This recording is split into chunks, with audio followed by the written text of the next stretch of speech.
बच्चों, तुमने कई बार सुना होगा honesty is the best policy. ईमानदारी बहुत अच्छी चीज़ है। आखिर ये ईमानदारी ऑनेस्टी है क्या, और क्यों हमसे बार बार कहा जाता है कि ईमानदार बनो, ऑनेस्ट रहो। तो आज हम बात करेंगे ऑनेस्टी पर। तो चलो शुरुआत करते हैं ये समझने से कि क्या होता है ऑनेस्टी। झूठ ना बोलना, क्या केवल इसी को ऑनेस्टी कहा जाता है? नहीं, ऑनेस्टी इससे बहुत ज़्यादा एक बड़ी चीज़ है। असल में ऑनेस्टी यानी ईमानदारी अपनी जीवन को जीने का तरीका है। आपका जीवन कैसा है, आप किस तरीके से जी रहे हैं, या आप कैसे इंसान हैं, वो दिखाता है कि आप कितने ईमानदार हैं। इसको थोड़ा सा और समझाते हैं। हर इंसान के अंदर दो चीज़ें होती हैं। दो कौन सी? अच्छाई और बुराई। एक उदाहरण लेते हैं। मान लो किसी बच्चे को 10 रुपए का नोट मिला, तो उसके दिमाग में दो चीज़ें आ सकती हैं कि उस 10 रुपए के नोट को किसी अपने काम के लिए, चिप्स के लिए या कुछ और खाने के लिए या अपने किसी ज़रूरत के लिए खर्च कर दे। लेकिन दूसरी तरफ उसका एक मन ये भी कहता है कि नहीं, अगर हमें पता है ये जिसके भी पैसे हैं उसको वापस कर दिए जाएं। तो ये जो दो चीज़ें होती हैं, अच्छा होना और बुरा होना, ये सभी के मन में चलती हैं। और कौन सी चीज़, कौन सी चॉइस ली जाए, वो ये बताता है कि आप कितने ईमानदार हैं। और अगर आप इस पॉइंट पर चुनते हैं कि हम ये जो पैसे हैं उस इंसान को वापस कर दें, तो आप ईमानदारी को चुन रहे हैं। तो ईमानदारी यानी कि ऑनेस्टी हमारी लाइफ की हर एस्पेक्ट में, यानी जीवन की हर चीज़ में हमको दिखती है।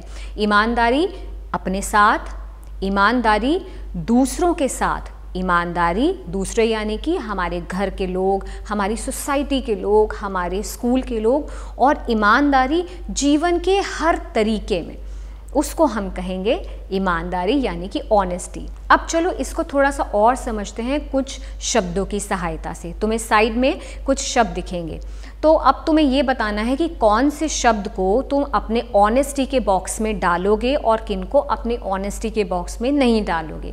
पहला शब्द है ट्रस्टवर्दी।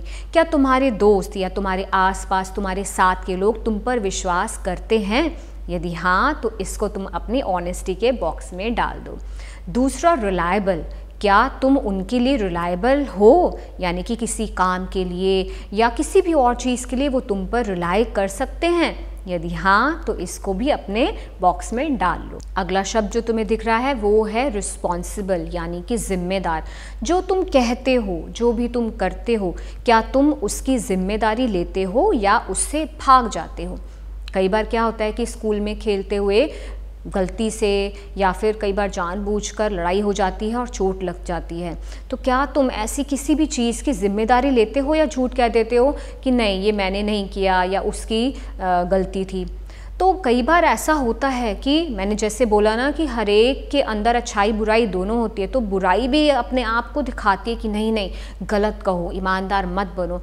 तो वही पॉइंट होता है जब तुम डिसाइड करते हो कि आखिर तुमको चुनना क्या है, अच्छाई, ईमानदारी, ऑनेस्टी चुननी है या तुमको डिसऑनेस्ट बनना है। तो अब प्रश्न उठता है कि हम क्यों ऑनेस्ट बने, हमको ऐसा क्या मिलता है ऑनेस्ट बन के। तो तुमने एक कहानी सुनी होगी, एक लकड़हारे एक वुडकटर की। क्या होता है कि जब वो जंगल में जाता है तो उसकी एक्स यानी कि जो कुल्हाड़ी होती है वो एक कुएं के अंदर गिर जाती है।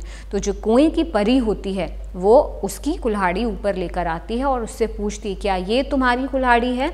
और उस वुडकटर की जो कुल्हाड़ी होती है वो होती है किस चीज़ की बनी हुई? लोहे की बनी हुई, और नीचे उसका हैंडल जो होता है वो लकड़ी का। तो वो जो परी कुल्हाड़ी लेकर आती है, एक्स लेकर आती है, वो होती है सोने की। तो लकड़हारा यही बोलता है कि नहीं, ये मेरी कुल्हाड़ी नहीं है। अगली बार दोबारा से वो परी नीचे जाती है और अब किस चीज़ की कुल्हाड़ी लेकर आती है? चांदी की, और पूछती है क्या ये तुम्हारी कुल्हाड़ी है? तो अब ये सोचो कि लकड़हारा कह सकता था हाँ ये मेरी कुल्हाड़ी है, लेकिन वो कहता है नहीं, ये मेरी कुल्हाड़ी नहीं है। और तीसरी बार वो असली में उसकी लोहे की कुल्हाड़ी ऊपर लेकर आती है और पूछती है क्या ये तुम्हारी कुल्हाड़ी है? तो लकड़हारा कहता है हाँ यही मेरी कुल्हाड़ी है। तो इस तरह से वो कुल्हाड़ी उसको वापस मिलती है, लेकिन उसको उसी टाइम इनाम क्या मिलता है कि परी उसको और भी बहुत सारी विशेस देती है, उसकी फुलफ़िल कर देती है और बहुत सारी चीज़ें देती है। तो ये जो उसने चॉइस ली कि कौन सी मेरी कुल्हाड़ी है, ये अचानक से नहीं हुआ। ये कैसे हुआ कि जब वो छोटा रहा होगा तब से लेकर बड़े होने तक उसने क्या चुना होगा, उसने ऑनेस्टी चुनी होगी। क्योंकि ऑनेस्टी एक दिन की चीज़ नहीं होती, ऑनेस्टी एटीट्यूड होता है किसी भी इंसान का कि वो कैसा इंसान है, यानी कि वो हर बार क्या चुनता है। हो सकता है कि वो किसी और सिचुएशन में जाए और तब फिर चॉइस करनी पड़े, लेकिन वो हमेशा ऑनेस्टी चुनेगा क्योंकि वो उसके जीने का तरीका है। तो इसीलिए कहते हैं कि अगर आप ऑनेस्टी हर बार चुनते हो तो सबसे पहले आप ट्रस्टवर्दी हो जाते हो, यानी कि आपके आसपास के लोग आपके ऊपर विश्वास करना शुरू कर देते हैं। ठीक है, तो ये कितनी बड़ी चीज़ है कि आपके आसपास के लोग आपको ऐसा इंसान मानते हैं कि जिस पर हमेशा विश्वास किया जा सकता है।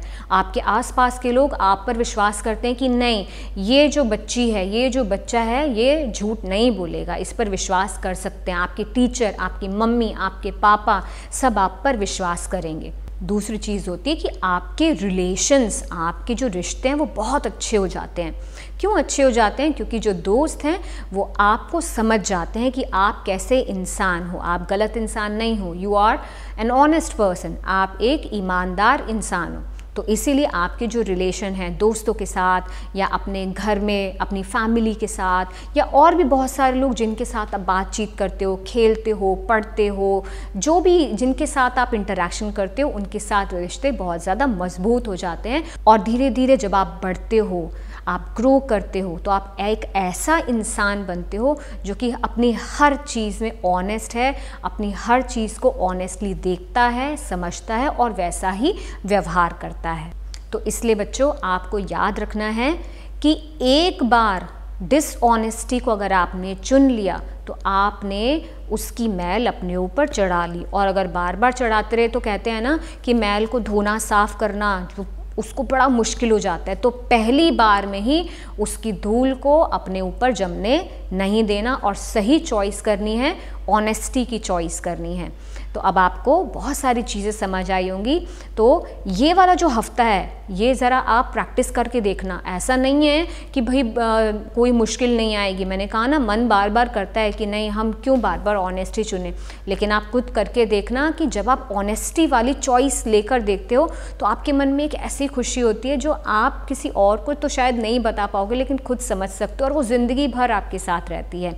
तो ये करके देखो और साथ में कुछ वर्कशीट्स दी जा रही हैं, उनको पूरा करके अपने टीचर तक भेजो।